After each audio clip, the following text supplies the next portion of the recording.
On the Spot with Lux Live, talking property, business and success in real estate.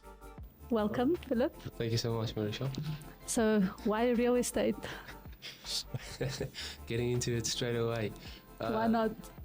The weather is quite nice today. It's warm. It is. It's pleasant. A bit too warm, actually. A bit too warm. Yeah. Okay. And it's still very early into the summer. I think it's going to get even warmer. Yes. You can't enjoy a cup of coffee really in this weather. Not. I'm good. My coffee's okay.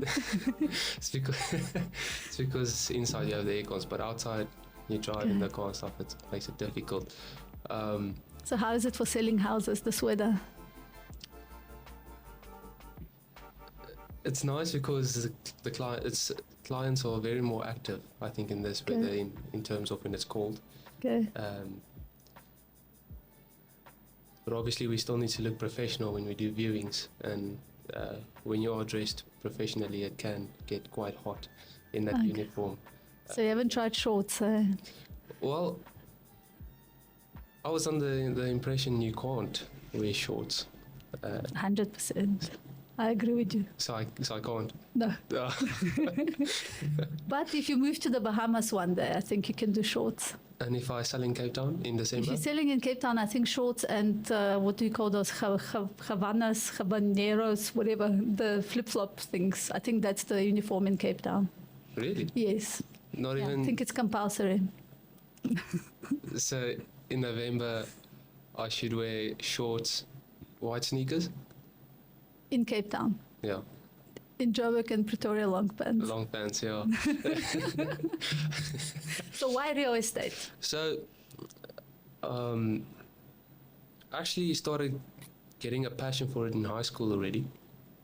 I used to watch a lot of walkthrough videos, especially overseas, especially in America. There's a lot of that. And who was your favorite walkthrough person?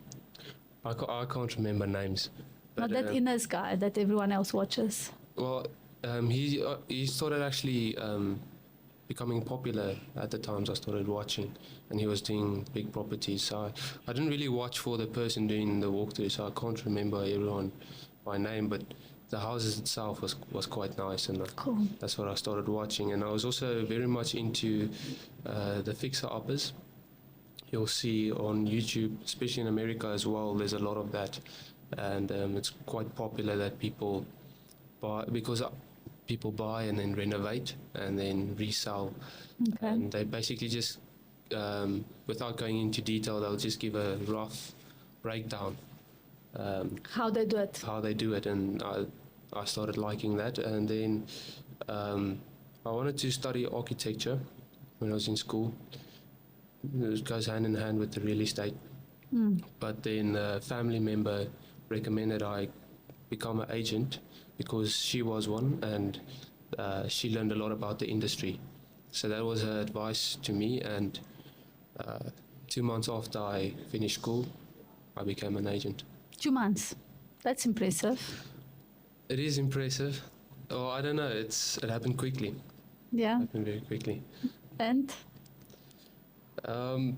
So first, before you start actually learning the job, you need to learn the adult world, because it's quite a huge jump from being in matric December and going on a holiday and just enjoying your time with your friends to 2 weeks after now you're into sales. So you didn't take a gap year, hey? Because I hear this is the buzzword for some time now. I've been hearing. Well. So my parents actually wanted me to go study straight after school, so I used becoming an agent as a gap year, telling them, no, listen, I'm going to work, so I'm not going to be partying all year. And I don't think, so firstly I had to learn, and I had to see, okay, now you need to put 8 hours aside a day to work, and you start from nothing, and not from nothing, but you need to get your own leads and learn, and yeah. Okay. And how has it been? How long has it been since? Well, it's now been almost 3 years. Next year's 3. This is year 3. So we're busy 2.5 to 3/4. So yeah, it's been quite a journey. I must say, only recently have I started catching flame, if I can say that have I started understanding what it takes. I think really the first year was just a trial and error, because you don't really understand everything. So I think the first year, because most people that come into this industry, they come from different jobs as well, so they've already sort of have some sort of understanding. Where I moved from maybe where I started straight after high school, and in high school you have no idea really what it takes. So you'll go to school 6 hours a day, and then after that you'll just do whatever you want. And Yeah. Or homework, but Or most people don't. but most people don't. Yeah, so when you're in school, it's really difficult to go straight into the work environment. and Especially start one that perform. doesn't fix you to a specific work hour. So you had to also learn to be self-disciplined, right? Yes, the self-discipline, that's something I didn't really get right in the first year, I would say. Because obviously, when all your friends are, like everyone around you is students, and everyone around you is not, because you're basically taking a whole different path.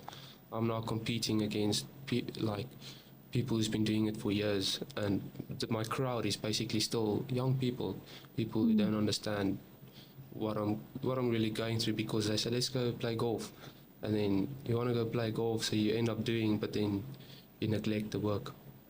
But golf is also work because you're networking. It is. Except you must choose your friends that can afford to buy a house or own houses to sell. Yes, it is. I think it is networking, especially when you do it with clients. And I've noticed golf days are brilliant for networking. So majority of the times when I do play golf, it's for golf days. Okay. Yeah. You must just catch them on time before the drinks get, one too many. Unfortunately, that starts happening from very early in the morning already. But Okay. yeah. Well, listen, the most, regardless of age, most newcomers into the industry, 83% drop out in year one. And from my personal experience, probably in the first 3 months even. So you've done fantastically well. You're literally in the 100th percentile, or the 1% that stays and is making it. Yeah, so getting back to the studies, I really do believe getting something behind your name is important. Just on a small scale, like when you're very young and you get your license, that's something people can't really take away, unless you do something illegal. But it's something behind your name. So whether it's studying or whether it's work, I do understand where my parents were coming from, saying get something behind your name, and I think that's why I stuck through, especially after year 1 and 2, because you had to do the logbook and then your NQF4 and to write your PDE exam. Yeah. And when I am a full status agent, it's maybe not a master's degree, but it is something behind my name. And It's very close to a bachelor degree, which is really, and I mean, it is a trade. yeah, It gives you the tools to start making money versus, a lot of times I completed a bachelor degree in marketing. Didn't mean I could start doing anything. I literally had a degree behind my name, but absolutely zero skill or experience, whereas you getting the skill and the experience. yeah. So that's basically why I stuck it through, because it does get difficult. So I do understand why a lot of people drop out quickly. But yeah, I'm trying to see it through, and I should be writing my PDE in November, in a month's time. So Cool, you'll Yeah. pass. yeah, For so I sure. think that's very nice. It's Okay. 3 years timeline. I don't know if it can be done faster. Can it? It can, but again, it depends what the person's background is. If they're coming from a trick, or if they're coming from another degree, or from some form of a course, So it depends on that. It can be done super fast as well, but again, apart from the speed, one needs to take in consideration how. What experience you gain with it. So that whole logbook that you completed, there were practical activities that you had to do. So if you didn't copy someone else's work and you actually used your own practical activities, they don't happen in 1 week. So I think going slower, in my experience, is actually the better way, because then it all sinks in. Because even here we have that academy, but if I say to someone, do it in 1 week, how much of that actually resonated to someone who's new to the industry? So I think you're doing great. I mean, I know people who 10 years in were not writing the full status exam. So yeah, 3 years is not bad. To me, the bigger achievement for you is that you've actually stuck it out, because that's not easy. Yeah. Well, I must say, on the side of actually selling, the reason I came into the industry was the flips and the fixer-uppers, and that's actually still, until very recently, still been on the back of my mind. So as I was selling, I was asking questions, trying to figure out ways to actually flip properties in and around my area, and I've actually learned much more with that as well than just selling, because I've now come to realization it's not as good as people make it seem on a YouTube video, and it's very tough. What a surprise. And there are very, very few people that actually can do that full time because they make that amount of money from it. Many people just still work, but then that's their type of investment. So it's maybe 1 or 2 deals a year instead of 3 or 4 a month, which we both saw last week. If you're doing that amount, like 3 or 4 flips a month, that's not always honest work. There's some something going on that's a bit unethical sometimes. There's a lot of politics involved in this whole. People get so excited about the auctioned properties and all that, only to realize there's a lot of games behind the scenes. So, but apart from that, also it's the physical labor that goes into flipping, because the likelihood of finding a house that is priced below market value, so much below that it can still give you enough money to fix up and, you know, give it a facelift and then sell and go with the cost of buying and selling. So that whole flipping thing is, I think, it's a lot, sounds a lot better than at least it doesn't come as frequently. That kind of deal doesn't come as frequently as one would imagine. So often what I find is investors, builders, they keep an eye out for those opportunities, and when they see them, I mean, I have an investor that says to me, don't talk to me unless I can buy something minimum 25% below market value, and then talk to me and I'll buy it, or I'll see if there's a flipping opportunity. And he says no more often than yes, which means you can't be making a business out of flipping, because if one opportunity comes along every 2 years. And I think the South African market, I think, is actually quite dynamic, and you don't get that where people leave a property to that level. So I think you're better off actually selling normal, honest, on the market valuation. Speak to your owner, you know, about pricing it right. I know you make a lot of notes and you do a lot of market research, so you can tell me you're probably better than more than half the people in my office at market research. So I think that can be super valuable for an owner. So you don't have to flip something if you give them the right pricing for them to sell fast. Because it never gets to a point where it has to drop price so drastically. Yeah, and even if someone leaves their house empty for 10 years, that person still has rights. And I think that's actually something that's really nice from the property market in this country. Is we'll even see, like, when people tenants start squatting, it is difficult to get them out, because our law is structured in a way that it actually protects. Because you don't want to kick people out of their house, and you don't want anyone without a roof. So, which I don't actually think is a bad thing, because I know of 1 or 2 houses that's been empty for 10 years, and even though it's been empty and the grass is taller than the roof, you can't kick that person out. It's still theirs, rightfully. So you mean not empty, but you mean not sold? No, with a tenant? Actually empty. So the house has been empty for 10 years. The owner has neglected it. Okay.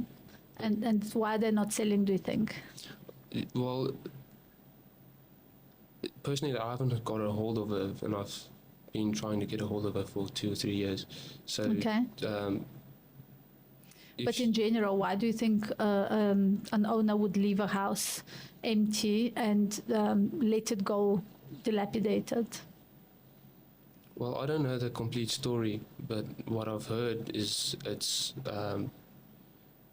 something personal about her marriage, and now she doesn't want to let go of it. So I do sometimes think there is something personal or emotional attachment to the house, and people would rather just let it rot than sell, which I don't necessarily agree with, because obviously we'd advise them not to do that, but I can't force her. She's Yeah. not answering my calls, not just mine. She's not answering anyone's.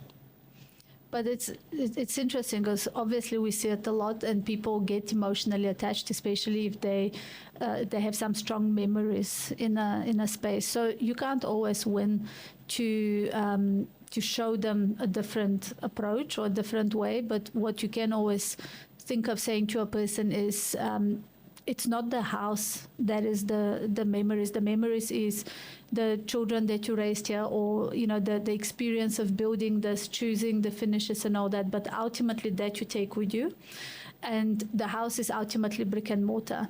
Yes, it doesn't mean you're always going to win, and that is sometimes our role as professionals, is to realize when a person is not ready. Doesn't mean if they're not ready today, they're not going to be ready later on.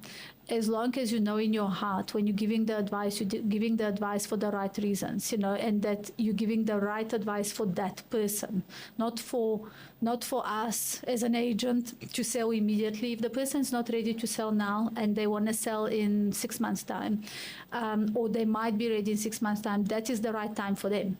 So I think that is what you're doing is right, actually, is that you're giving them the time. When you can get hold of someone, you give them the right advice, but ultimately the owner can decide to leave the house, which might actually be detrimental to them. So we just need to give them the honest and very objective assessment of the market. But you've done a lot of market research. What tools do you use for that? Well, so we basically have all the tools at hand already, with Property 24 and with Lightstone. The public won't have access to Lightstone, but they'll have access to Property 24. And Lightstone is something agents have access to. So all the information is already at hand. It's just now in terms of using it to the best, and making sure you get all the information out of it that you can. Because if I just look at the 20 recent sales and take the average, but I'm going deeper into the report in terms of rand per square meter, we're both using the same report, but the one just took the obvious answer, and then the other one went a bit deeper in terms of information. So let's say I'm an owner and I want to sell my place, and I've heard that a few properties, or I've seen on Property 24, a few properties are on the market for a certain amount of money. And then I call you as an agent, and I call a few other agents. How would you approach it? Well, I think it's quite dangerous for a homeowner to just look at the value of what's in the market and then determine the price of theirs from that. Because obviously majority people do list list more than what it's worth, and every homeowner, because of the emotional attachment, thinks their house is better. So even though it's the same size and it offers the same thing, I'm going to think mine is better. So because the other one was 4 million, I'm not going to say mine is 5. And I think that's where the danger comes in, because now before the agent's already contacted you, you've already made up in your mind what it is you're going to get for that property, and then it doesn't matter what the agent's going to say, you're not going to like it. If it's less, if it's more, then I'll hook on to the higher price. I haven't been in a situation where it's been more. Right. Yeah. So what do you prepare when you how do you show an owner what is the objective market reality for their house? Well, I do look at the most recent sales. Lightstone gives you the 20 most recent. I do like to go a bit further. Sometimes I maybe check the it goes further. It goes 35 or 40 at the most recent sales, and then I really go into detail, measuring every one of these square meterage, and then I figure out the ramp per square meter, and then you'll start to see a pattern. And that's on the roof, eh? We're talking On the roof. Yeah. Yes. So sometimes Lightstone gives you the square meterage on the roof, but sometimes it's also a bit off. So Lightstone also has a measurement tool that you can measure, because if you can see the satellite from above, and then you can measure it yourself. So I do that, and then I also look at what's in the market, what sells, and then their ramp per square meter as well. And then you'll be able, when you put those two together, you'll be able to see a pattern of where majority of them sell, and then you'll be able to see some sell for a bit more, and then you'll be able to see some sell for a bit less. And usually in the area, so let's say you're now working in Cornwall Hill Estate or in South Downs Estate, what variations do you see? Because you're watching the patterns per square meter. Does it go from, let's say, I'm just using an example here for South Downs Estate, from 15,000 to square meter to 20,000 per square meter, or is it a massive variation from 10,000 to 20,000? So out of the 20, there would be a big variation from, let's say, 10 to 20,000 rand a square meter. So you get a massive variation. Yes, but you'll see maybe, so out of the 20, you'll see 10 in the middle. So you'll see 10 at about 14,000 a square, and then you'll know, okay, that's where the average is. And then you'll see some for a bit more, and then you'll see some for a bit less. And obviously there are houses that are maybe haven't been renovated in a long time. Maybe they sell for a bit less, and then you'll see a house with a lot of extras sell for a bit more. But out of that 20, wherever there's a bunch, that's where the middle would be. So and those ones will sell first, right? Those ones will sell first, yeah. Okay. And in fact, those ones are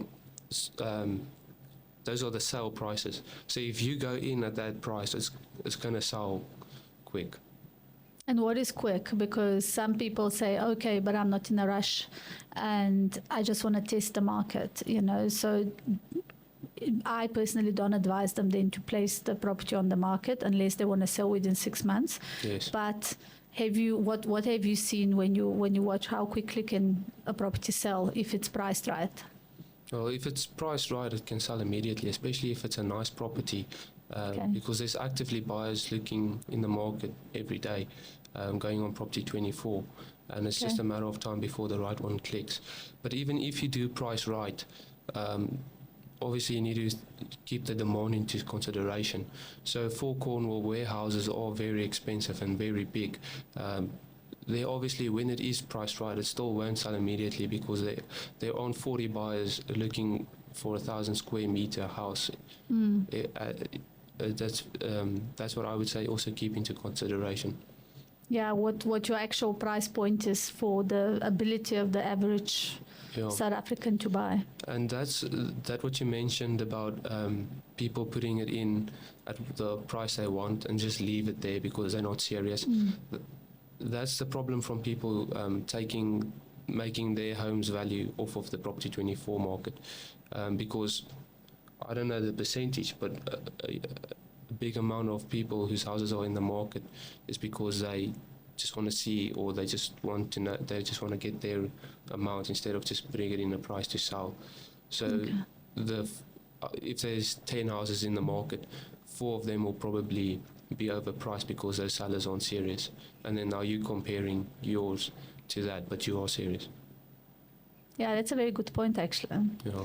So what else do you want to share with us? Because you brought your laptop, you want to show us stuff, graphs. I can't wait to see. Another thing I would really say people need to keep into consideration would be the amount of sales yearly.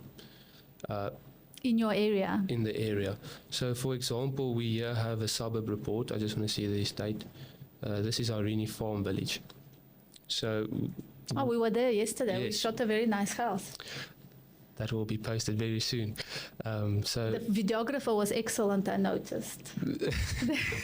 Very good. Just the shoes were a bit squeaky in the start, but other than that, very good. So So this is a suburb report we'll have access to on Lightstone. So it will have the estate here, the amount of houses, and then these So will this is now Irene Village View, that farm village. farm village. Yes. And, okay, that's down the road from us. Very, very pretty estate. Yeah. So, so this will also show you the amount of estates, houses in the estate, and then this will give you the most recent sales.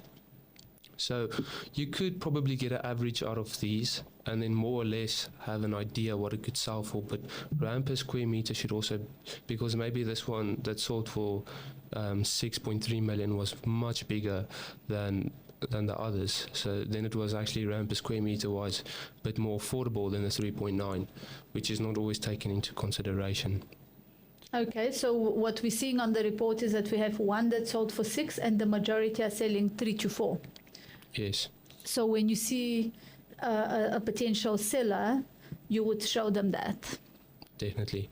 And then this is also the sectional title sales. So this is when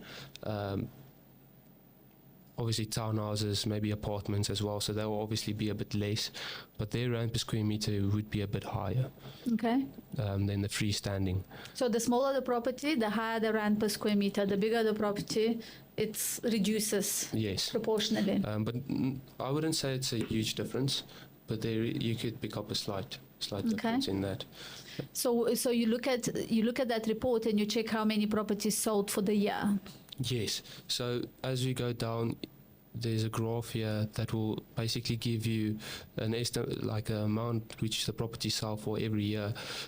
So So Irene is doing well. What year is this? 23 was a peak, right? yes. So the last 3 years there's been a lot of sales, but then obviously you can see, but during COVID there were less sales. So people were probably holding on to their house back then. In fact, I think I'll correct you here. It looks like 2019 was very low. That was just before COVID. 2020 was COVID. It started increasing. So actually, you find that the demand it started increasing during COVID. Or what would you say? Well, if you look at 2015, 2016, it was also about high 30s Okay. and about 42. So is this the number of sales for the year? Yes. So Okay. something I would keep I would tell a seller to keep into consideration is, if you look at this graph, let's say we have an average of 36, just as an estimate. Mm-hmm. That's 3 sales a month for the whole year. 3 sales a month. So you need to see, okay, there's maybe 27 listed properties, but there's only 3 selling a month. So you didn't need to keep that into consideration when you want to price it right, and you need to sell quickly. So I want to be priced better than the other 27, Yes. and ideally I want my house to look better, right? Yes, because the market also, let's say for this example, year 2024, we're starting to reach the end of this year, and we can see, okay, maybe let's say it ends at 36, so it ends here. So there's only going to be a few more sales this year. And if you're saying, Philip, I need to sell this year, I can't wait until January is too late, then I'm gonna show you this, because there's obviously a cap. This is there's not a lot of sales here, but in an area where there's maybe 100 sales a year, or 200 or 300 sales a year, then you'll quickly be able to see the difference, because there's a lot of houses in the market compared to what sells. Right. Okay. And how would you say Cornwall Hill compares to that? It's obviously a smaller estate, so you then expect less sales. So then you know again an owner would have to be very careful how they price. Yes. So there is, I think last time I checked, about 12 sales a year. So one a Okay. month. So where Irene Farm Village, which is actually across the road, is 3 sales a month. Cornwall Hill is 1 sale a month. Okay. But that also is proportionate, I guess, to the size of the actual, the number of households in the estate. Yes, that is also very true. Because Cornwall also, so you'll see the average sale price in Cornwall is very low to what is actually in the market. But it's a bit misleading, because the smaller ones sell a bit more than the bigger ones. But that Right. doesn't mean the bigger ones are overpriced and it's not worth that amount. Oh, because you have properties from, I think, what is it, 30 million Yes. down to 4 million, more or less. Yes. So Okay. so on Cornwall, you'll see the average sale price is 7 million. So then if you look at the average sale price of 7 million, you'll think the 30 million is outrageous, but it actually isn't, because maybe there's 10 small ones that sell and then 2 big ones that sell per year. So obviously the Because average it's is also the number of able, it's not just the willing buyer, but the able, Able. buyer. yeah. Okay, because I'm very willing for 30 million, but I'm quite unable. So Okay. that is definitely something to also keep into consideration. Okay. And what would you say about South Downs? South Downs.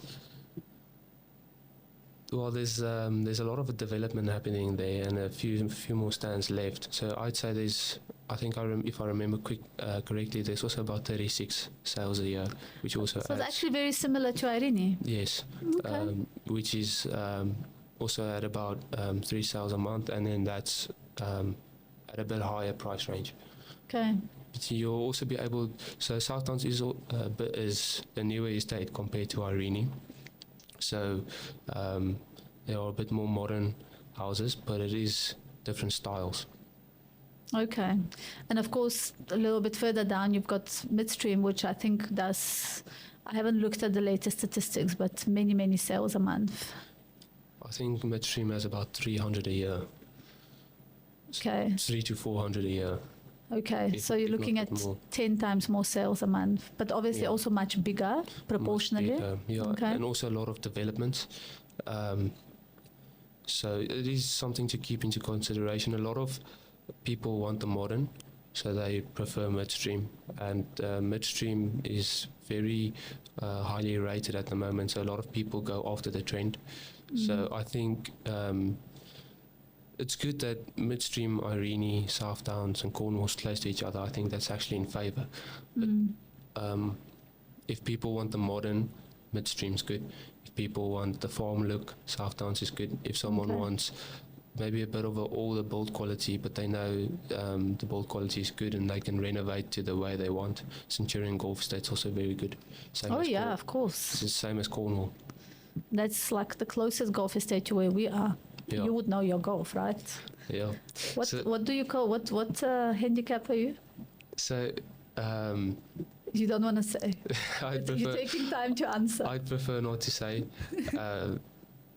but I do enjoy it, so I don't take it too serious. Oh, that's a good answer. I do think if you want to improve your handicap, you're going to have to play much more. Okay. Well, since we're starting to move into South Downs and Centurion a lot more, maybe I'll find myself playing there much more often Okay. as well. I do know South Downs has I think if you stay in South Downs, you have a membership at Irene It's not included in the the price. levies. The price is not included, but you've got access to the golf, Yeah, and then you can pay your membership. It's yeah. not included automatically in your levy. So how I know Centurion works is you have a social membership included in the levy. Okay. So I don't think it's the full match, but maybe just the green fees. I'll have to make sure on that. But Okay. that is also very nice because South Downs, Irene doesn't really have a golf estate, but South Downs is associated with it. Okay, that's nice. That's very nice, yeah. Okay. So you basically have 2 golf estates next to each other, and then That's a good way of looking at it, yeah. yeah, And a dairy farm. and a dairy farm, and they're different styles. So whichever one you actually prefer, at the end of the day, is neither of them Yeah. is bad. But again, then if I'm an owner, I can't look at the prices, something sold in South Downs if my house is in Centurion Golf, correct? Yeah, so you can't really compare the two because South Downs is a bit more newer, more modern finishes and bigger stands as well. So it's going to be a bit more expensive than Centurion. Okay. So it depends on which one you prefer, but you can't compare the one in Centurion to the one in South Downs. You have to look at your own immediate surroundings. Yes, Okay. but Centurion is not to be neglected. It's still very nice, It's beautiful. and Yeah. there's enough there to compare it with actually. Okay. And other than the golf, what else do you get in the area? Well, Irene, has the proper estate as well, which is basically a boomed off area, but done very nicely. And it has an oval in the middle, which is basically a field, but it is used as a park and used for sport events. So I know Irene Cricket Club uses that grounds for cricket Okay. on weekends and sometimes in the week as well for schools, which is really nice. And it is open for people to use. So if you want to go jog in an area where you want to feel safe, that's a very nice place to use. And as well as picnics on the field is very, very nice as well. I see that. I think the Rini Running Club is super strong in the area. I've actually seen a few people run there, yes. Yeah. And the dogs are very well behaved, I've noticed, in Rini proper. Yes, I think it's really nice if you actually like to have a small outing with your dogs and have them have some fresh air and a lot of grass to run on. That's very nice. Okay. All right. What else do you want to share with us? What else I want to share? I just want to quickly touch on the schools in the area that are also very good, because you have Midstream, Cornwall, Irene, and Centurion Golf Estate so close to each other. I mean, they're just 5 minutes apart, but they're surrounded by top schools, Okay. which is also something to keep into consideration.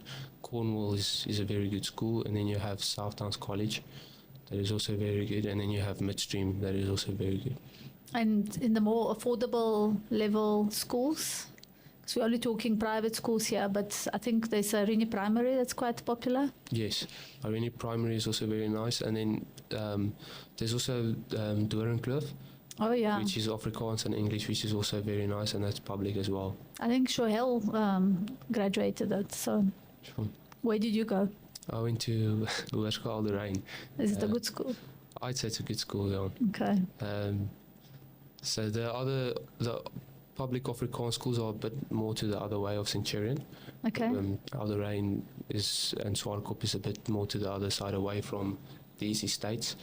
But these estates, which I've realised, because they're so close to the N1 and the R21, a lot of the people who live here send their kids to maybe Waterkloof and Oh, yes. Office and Menlo Park, because it's so easy and accessible with the highway.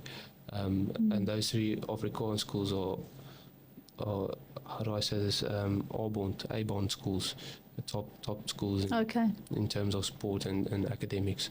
So Okay. a lot of people make that, I think it's like a 30-minute travel, but it's definitely worth it. Yeah, because that highway never gets congested there, the R21, so it's convenient. Yeah, especially from the back around, yeah, it's very, if you take it the other way, you get to Old Tambo, which is also people who travel a lot, and they like to have access to that quickly as well. Yeah.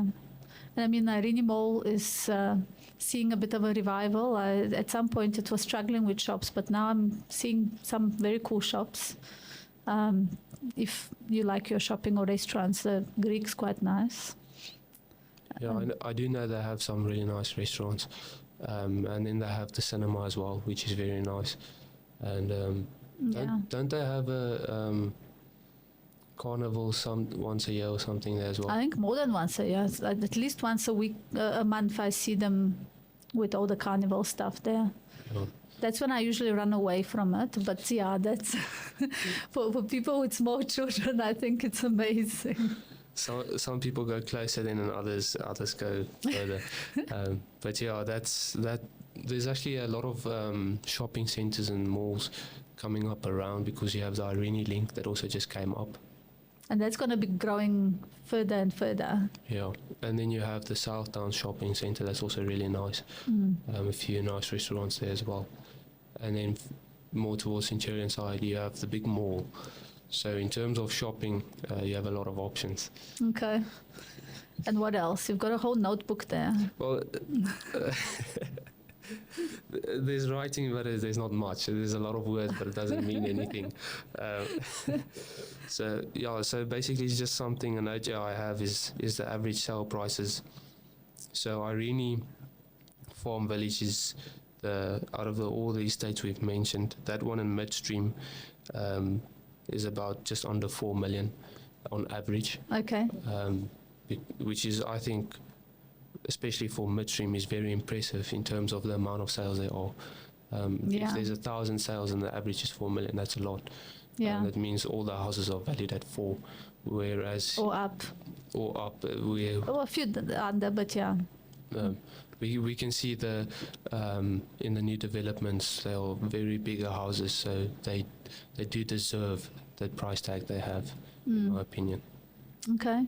Yeah, and then off just above Irene and midstream, you have Centurion Golf at an average of 4.1, which is I also think a bit on the lower side, because you have some big houses on the golf course itself, which makes it very, very high priced and worth it, in my opinion. So that's where your value for money is. You get a much bigger house for a lot less.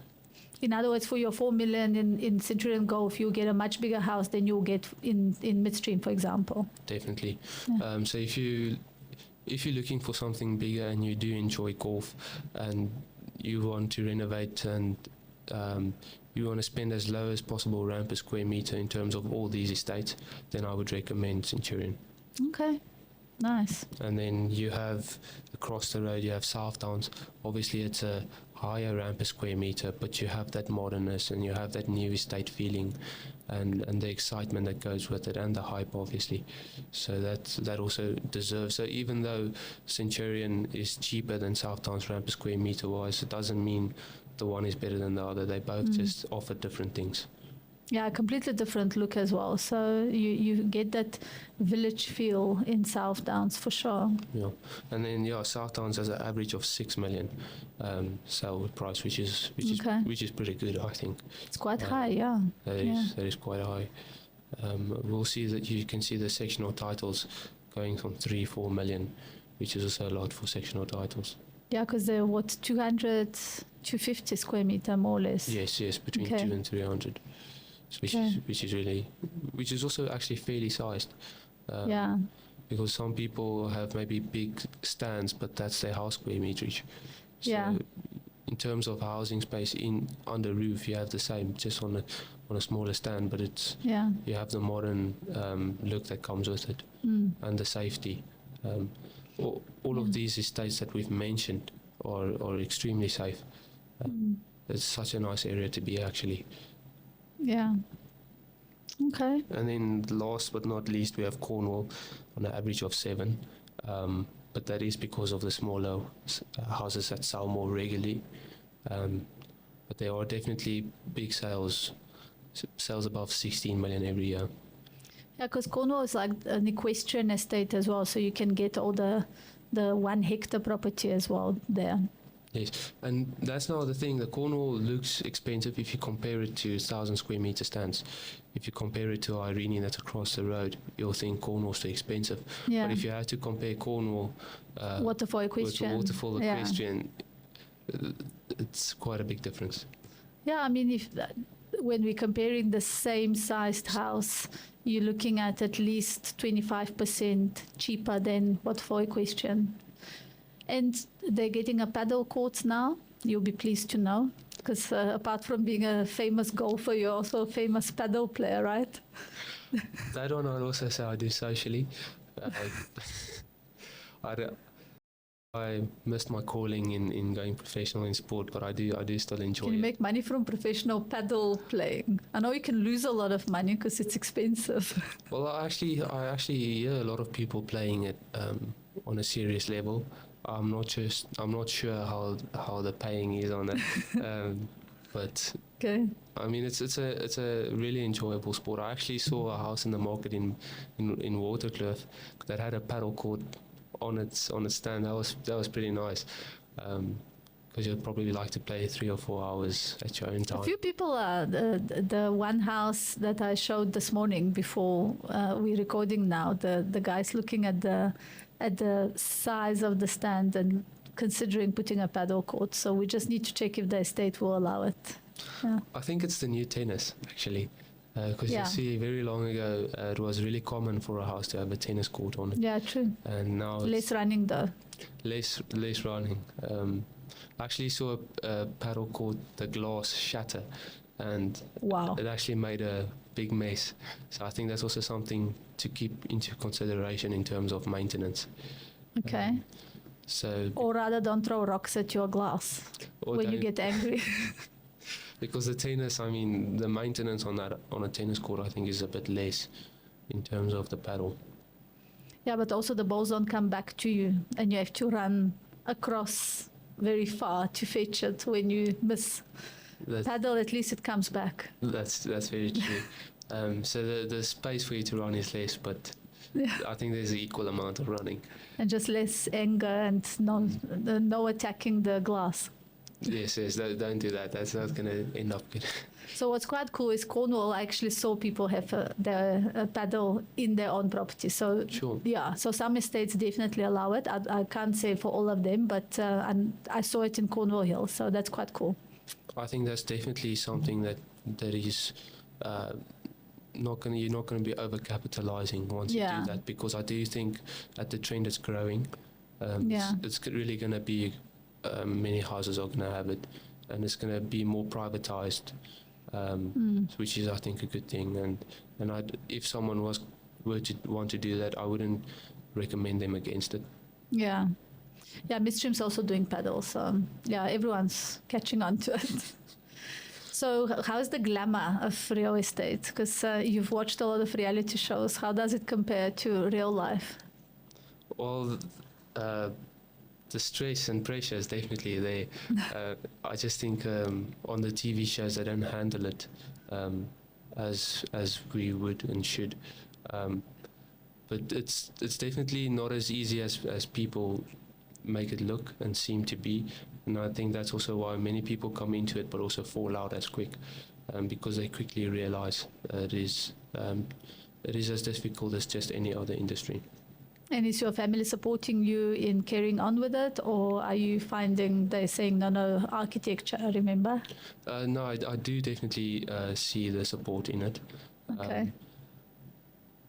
But it's also it's for me to make with it what I can. So if I weren't to be doing the work and putting in the work, obviously they would be recommending something else. But then the problem isn't really with the industry. The problem would be with me. True. Because anyone can say, okay, but rather go into this or this, but then the workload is less and you can be more lazy. So the problem isn't really with the industry. You just need to prepare yourself as a person and do what it takes to make it work.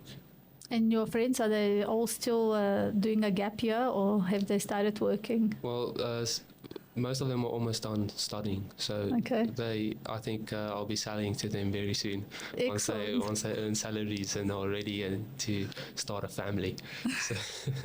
So which is also very exciting. I do actually get their support as well, which is very nice. Okay, awesome. Yeah.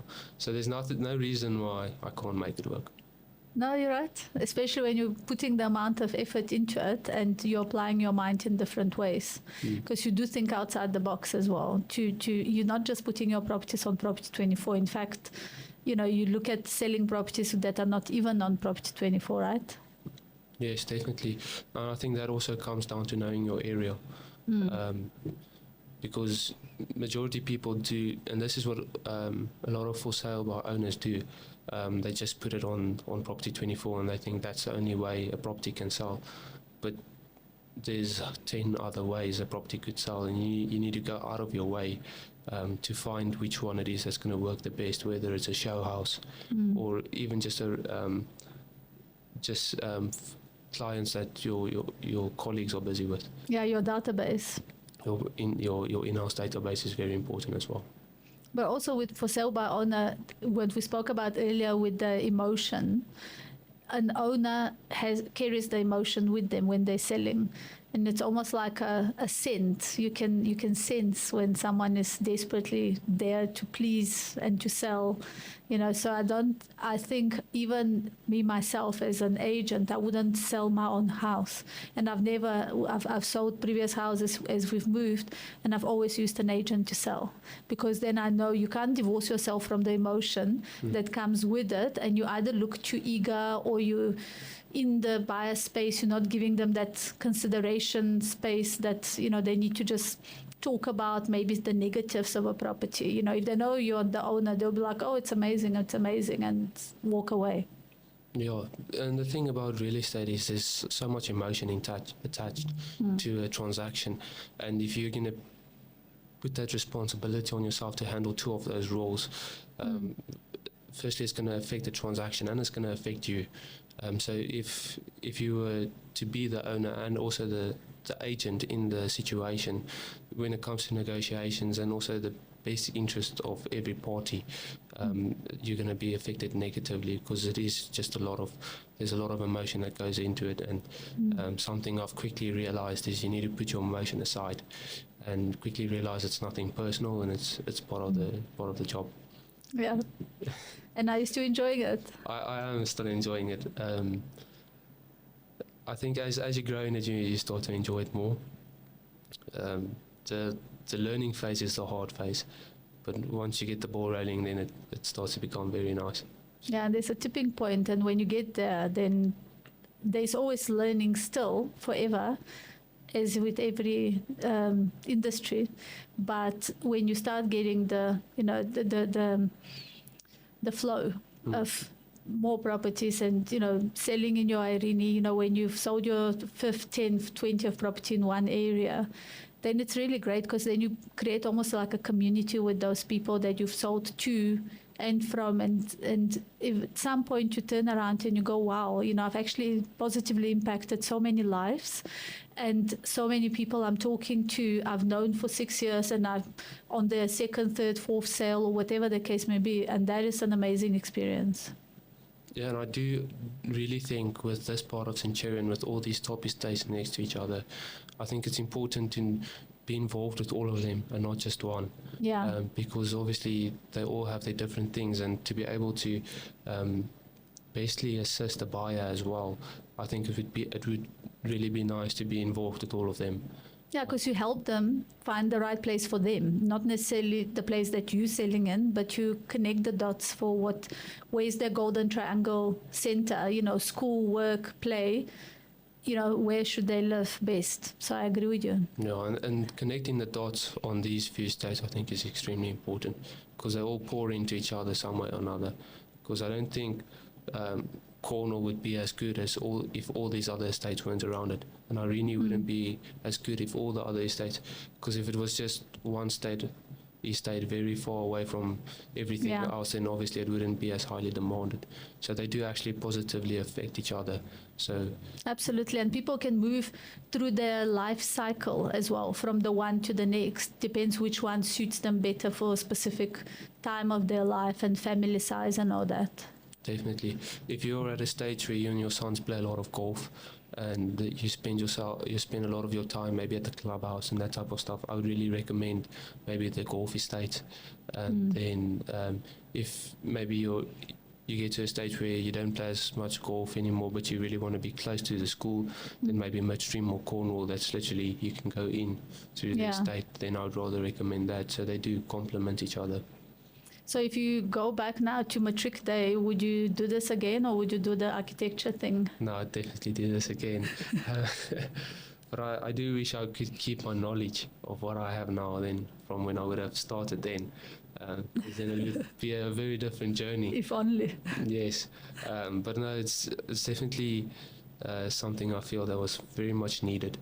Okay. To see that I've learned lessons here that will have to go with me for the rest of my life. How long did it take you to do your first deal? You actually won't believe me, but a month.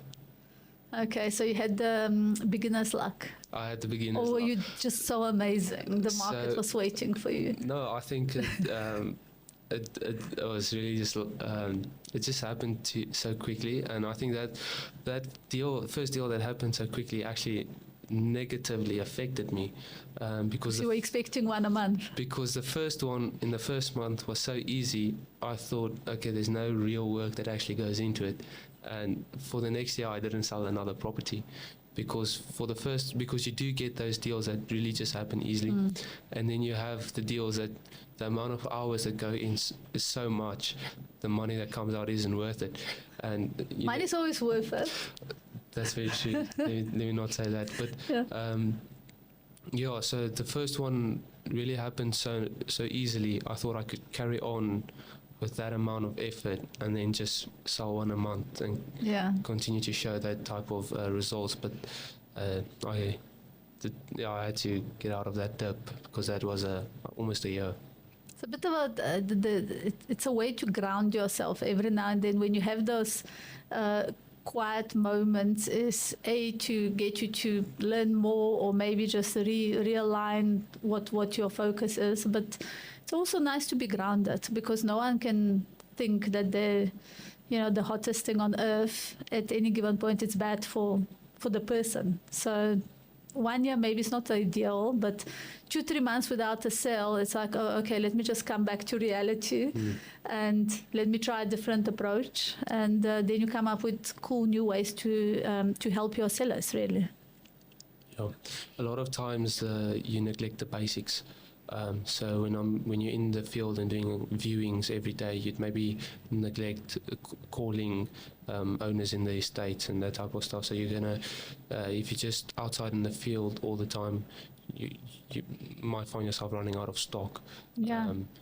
And then the agents that are doing the more calling might get a lot of stock again, and then they'll go through a period where they take through all the buyers, and then I'll be calling again. And Yeah, I think true. that's how the cycle catches you. So the grounding is very important as well, because the arrogance isn't always a good thing. It doesn't look good, and people pick it up very quickly. Yeah, that's not always a nice thing. And would you tell your friends to join the industry, or would you say no, I'm just more unique than the rest of you? You wait until you turn 40 to hit the real estate. Well, Is this something for a young person? they need to be prepared for a lot of trial and error. I'd say this is a good industry if you're committed to it. So if there's a young person, because obviously I wasn't taken seriously, saying I want to come out of this straight after school, because people were like, oh, another person that's going to drop out in 2 months.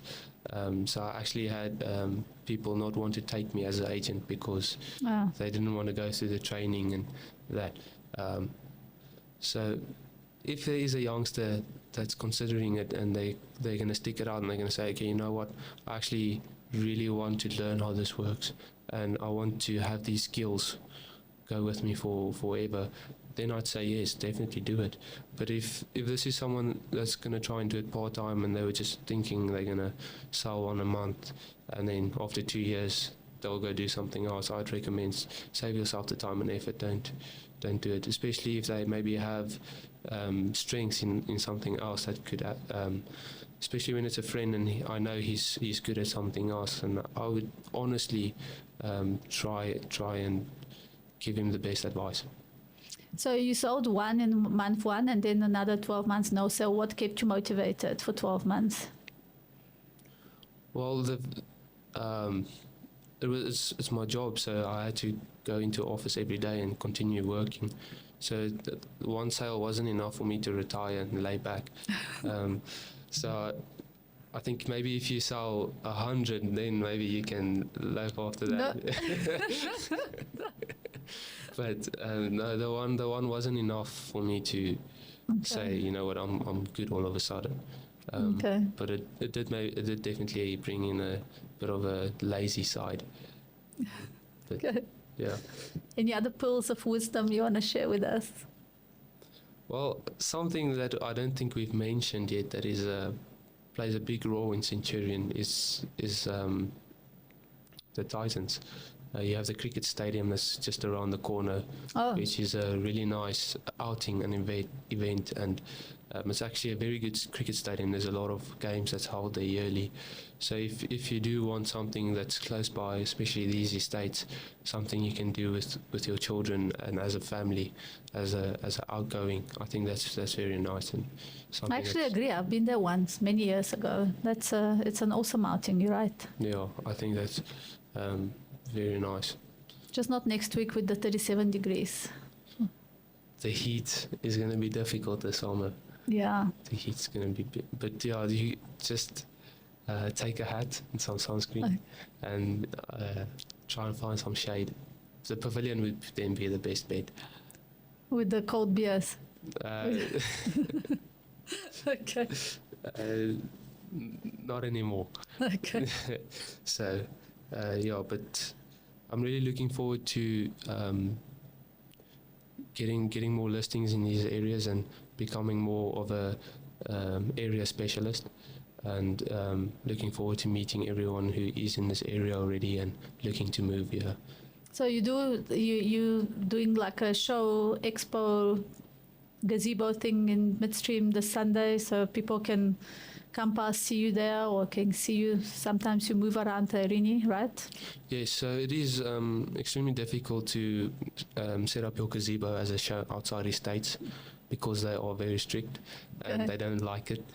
Midstream allows it though, so that's nice. That's why I think setting up at midstream is such a good idea, Okay. because firstly they allow it and there are a lot of people that move in and around there.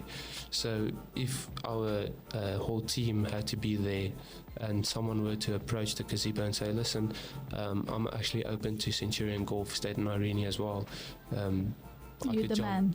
I could jump in the car and quickly show them. So it maybe because of midstreams, it would be a good place to maybe find buyers. Mm. But then again, you have stock all around, which maybe other agents in midstream don't have. So you'll be able to show stuff what other agents can't. Awesome. Well, look forward to your next sales. Oh, thank you, Marisha, for allowing this podcast. This was amazing. No, you're very welcome. Yeah. We'll do another one. Yes, soon. very soon another one. Okay. Thank you.